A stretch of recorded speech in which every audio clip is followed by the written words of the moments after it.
বাংলাদেশে ঘটনার পর বন্ধ হয়ে গেল মালদার ভারত বাংলাদেশের মহদীপুর এলাকার আন্তর্জাতিক বাণিজ্য সীমান্ত।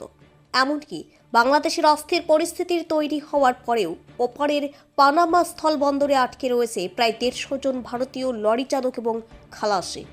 তাদেরকেও সীমান্ত সুরক্ষা বাহিনীর তদারকিতে ফেরানোর ব্যবস্থা করা হচ্ছে বলে স্থানীয় সূত্রে জানা গিয়েছে। পাশাপাশি মালদার ভারত বাংলাদেশ সীমান্তবর্তী এলাকাগুলিতে রীতিমতো পুলিশ ও বিএসএফ এর নজরদারি আরও জোরদার করা হয়েছে।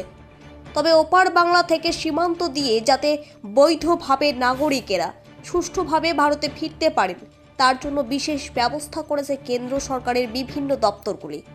সোমবার দুপুরে বাংলাদেশের প্রধানমন্ত্রী দেশ ছেড়ে দেওয়ার পর চরম অস্থির পরিস্থিতি তৈরি হয় ওপারে। সেই দিকেই নজর রেখেই মালদার ইংরেজবাজার ব্লকের মহদীপুর এলাকার ভারত বাংলাদেশ আন্তর্জাতিক বাণিজ্য সীমান্ত আপাতত বন্ধ করে দেওয়া হয়। যদিও রপ্তানিকারকদের সংগঠন সূত্রে জানা গিয়েছে, মহদীপুর সীমান্তের ওপারের সামান্য দূরে রয়েছে বাংলাদেশের পানামা আন্তর্জাতিক স্থলবন্দর। সেখানেই ভারতের অসংখ্য লরি নিয়ে চালক ও খালাসিরা আটকে রয়েছেন। তাদের কিভাবে ফেরানো যায় সেই ব্যবস্থাই করা হচ্ছে।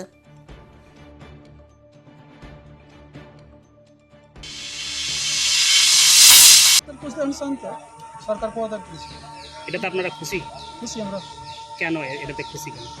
সরকার যে নির্যাতন করে, নির্যাতন থেকে ছেলে পেলে সব মুক্ত করে, এটার জন্য আমরা খুশি। আপনি ভারতে আসলেন কেন? যে ভারতে আসলেন কেন?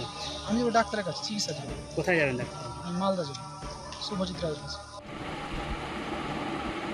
কোটা আন্দোলনের পরিস্থিতিতে আমাদের পার্শ্ববর্তী দেশ বাংলাদেশে আমাদের পশ্চিমবঙ্গ থেকে ইন্দো বাংলা যে বাইলাটারাল ট্রেড হয় তাতে এখন 6খানা ল্যান্ড পোর্টে অলরেডি এক্সপোর্ট বন্ধ হয়ে গেছে।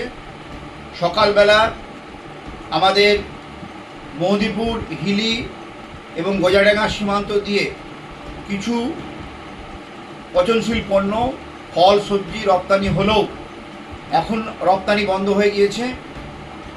বাংলাদেশ সরকারের পক্ষ থেকেও প্রজ্ঞাপন জারি করা হয়েছে, আজ থেকে 3 দিন আমদানি রপ্তানি বন্ধ থাকবে। ইতিমধ্যে আমাদের ইন্দো বাংলাদেশ যে বাইলাটারাল ট্রেড হয়, বিশেষ করে আমাদের land port, rail port, sea port, সমস্ত পোর্টে কিন্তু ক্লিয়ারেন্স বন্ধ আছে। 3 দিন ধরে রপ্তানি বন্ধ থাকবে। সরকার পরিবর্তন হচ্ছে। আমাদের যে সমস্ত ট্রাক ড্রাইভাররা ওই বাংলাদেশে গিয়েছে, বাংলাদেশ কাস্টম জুডিকশনে মাল নিয়ে গেছে, তারা যেন সঠিকভাবে ফিরে আসতে পারে, আমরা আমাদের হাই কমিশনারের মাধ্যমে সেগুলো লক্ষ্য রাখছি। সর্বোপরি রপ্তানিকারক আমরা, এক্সপোর্ট ইন্ডাস্ট্রিতে আমরা উদ্বিগ্ন। সরকার পরিবর্তন হচ্ছে, পট পরিবর্তনের সঙ্গে সঙ্গে পরিস্থিতির দিকে নজর রেখে পরবর্তী বিষয়ে আমরা ভারত সরকারের এবং রাজ্য সরকারের নির্দেশিকা অনুযায়ী, কাস্টমসের নির্দেশিকা অনুযায়ী আমরা পরবর্তী রপ্তানির জন্য পদক্ষেপ গ্রহণ করব। মালদা থেকে সীমান্তের কথার বিশেষ রিপোর্ট।